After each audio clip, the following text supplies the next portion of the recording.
Hello viewers, thank you so much for joining me on this channel. For a while I did contemplate renaming this channel as the Prepare to Travel channel. Why did I think that? Because if you are seriously preparing for MRCS ENT, you should also be aware that it involves a lot of traveling. Why is this the case? Because when you pass MRCS Part A, you have to travel outside India to take MRCS ENT OSCE. This is the reality as of March 2024. I hope in future MRCS ENT OSCE can be taken from centers in India, but this was not the case for me in May 2023. I went to Glasgow to take MRCS ENT OSCE. MRCS ENT OSCE is an intercollegiate exam for membership to the Royal College of Surgeons. The venue is decided in a cyclical pattern by rotation. I have made a video.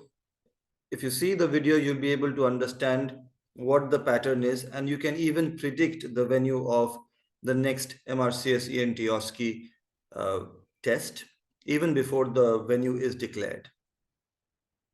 So my MRCS ENT OSCE was in Glasgow. Glasgow is in Scotland, and Scotland is a part of the United Kingdom. However, if your exam is in Dublin, Dublin is a part of Republic of Ireland, and Republic of Ireland is not a part of the United Kingdom. So you have to be aware of the differences between Dublin and the other venues of MRCS ENT OSCE. Maybe I'll make a video about that someday in future. I must add here for the viewer that this was my first trip outside India.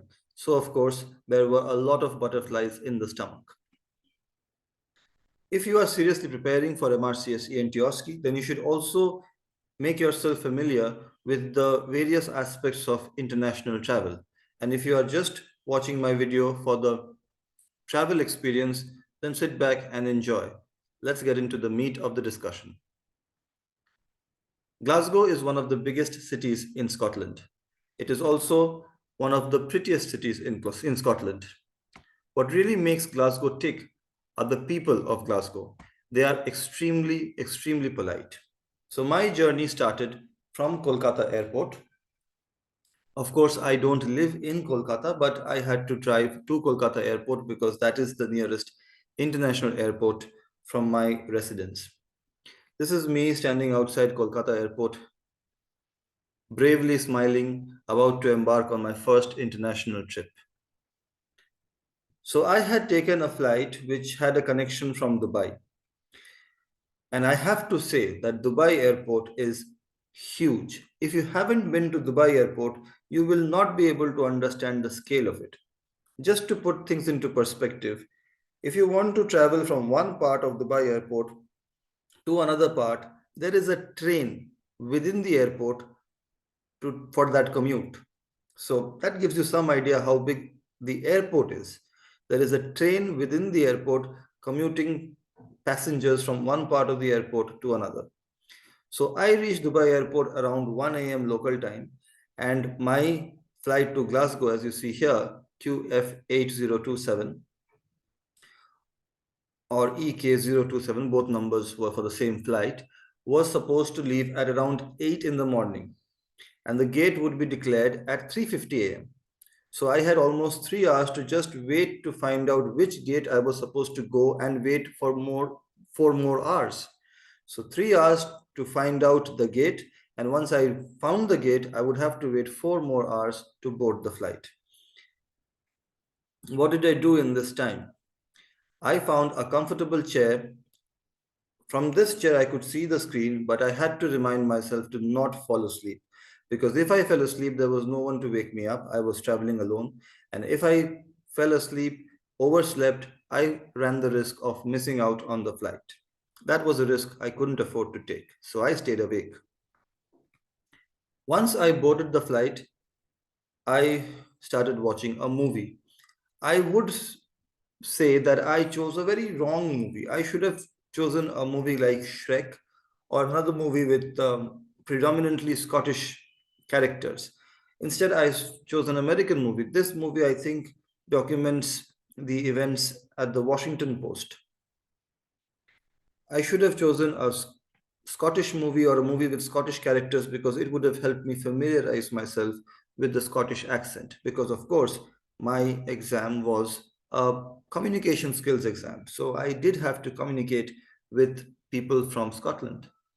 Again, this is something I missed, and this is something I would suggest to serious aspirants of MRCS ENT OSCE that while you're traveling, maybe watch a movie which will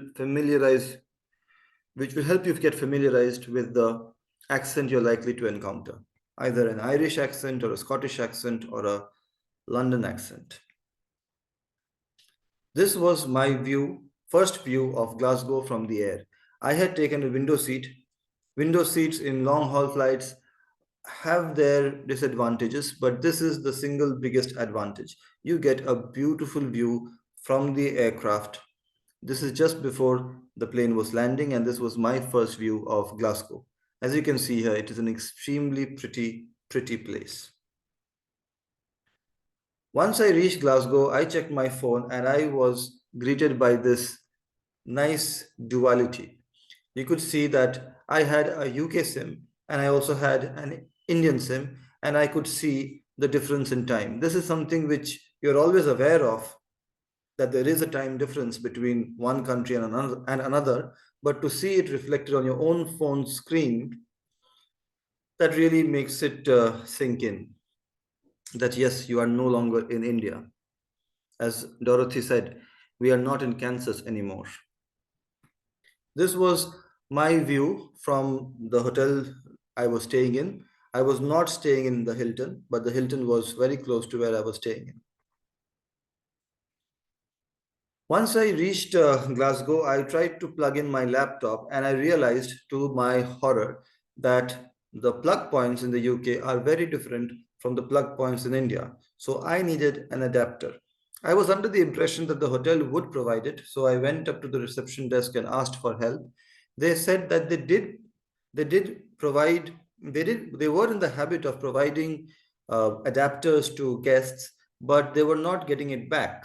Apparently, guests were not returning those adapters, so they have stopped providing adapters to guests. So they helpfully pointed out that I could walk in a general direction for about 10 minutes and I would find a place which would sell these accessories. Now, the trouble with this was I did not have internet on the go in Scotland. I could only access internet from Wi-Fi of the hotel. Now, traveling or walking to a location without Google Maps is difficult in the most familiar of locations. To do this in Glasgow, a place I had never visited in the past, was particularly unnerving. So I just followed the general direction I was pointed at, and I kept walking and I found a place called Tech Doctor. No prizes for guessing who the proprietor was. It was an Indian. Not just an Indian, he was a Bengali, and we communicated in our native language for a while, and then he gave me an adapter which did not work. So much for helpful Bengalis. I'm just kidding. It was not his fault. I could not explain my requirements adequately, I feel. When I went back to the hotel, I took the help of a concierge, and he was able to help me out by ensuring that the not so effective adapter did the job. Again, this was very important for me because the one part of the exam, non-manned exam, was supposed to be taken from my laptop, using my laptop. So if I did not have a constant power supply, suppose my laptop ran out of juice while the exam was still underway, I would face very dire consequences. So this was an important issue and it was sorted out by the helpful staff in the hotel where I was staying in Glasgow. And this is the recurring theme. People in Glasgow are unbelievably helpful. This by far is the most pretty location I visited when I went to Glasgow. This is not a palace. This is not a museum. This is Glasgow University. Let that sink in. The university in Glasgow is so pretty. It almost gives you Hogwarts vibes. Of course, when I went to Glasgow, the thing I wanted to find out most was where was the birthplace of the Glasgow Coma score. I was told that it was discovered by someone, or it was developed by someone who was studying in Glasgow University. So that is why I visited Glasgow University, and I don't regret it one bit. It is an extremely gorgeous location. How did I reach Glasgow University? I walked. How did I walk? I found helpful maps, as you can see on your right here, and I followed the directions. On on my journey to Glasgow University, I crossed a bridge and I saw this beautiful structure in the back, which reminded me of steeple sign. For all of you ENT enthusiasts, you will know what steeple sign is, and this is in the background a steeple, the spire of a church. And on the other part, in the other part of the video, you can see a sign showing Park Circus. Park Circus, as people in Calcutta would know, is a very famous location, and this this alludes to the fact that no matter how far you go from Calcutta, you always have something about Calcutta that still follows you.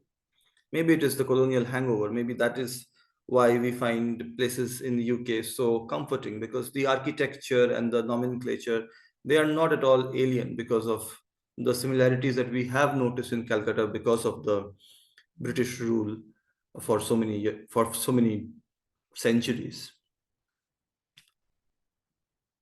Here I want to highlight what I believe can be a channel of its own, British humor.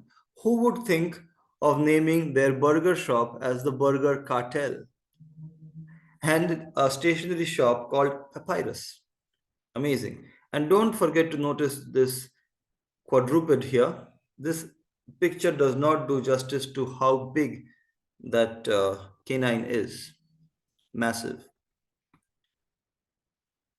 Staying on the theme of British humor, as you can see here, you have a chain of fast food joints, KFC, Taco Bell, and then you have British Heart Foundation.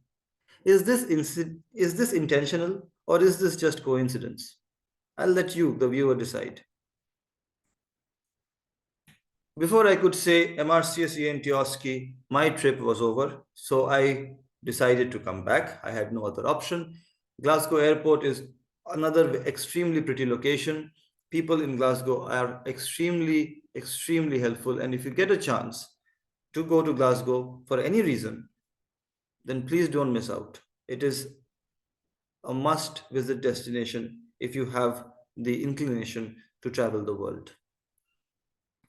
And this is my last glimpse of Glasgow from the air. Again, I took a window seat, and bye bye Glasgow. I was back in Calcutta, and yes, that's how it is. This marked the end of my first international trip. I might make more detailed videos about individual places I visited in Glasgow in future. I hope you like this video, and I hope I'll see you again in the next video very soon. Again, to serious people who are preparing for MRCS ENT OSCE or MRCS ENT part or MRCS Part A, MRCS, because it is an international exam, does involve international travel, and you should be aware of the challenges related to international travel as well. It's not just an exam which tests your academic intelligence, it also tests your wherewithal as a fancy, a suave, a savvy international traveler. Thank you so much for watching. Take care. Bye bye.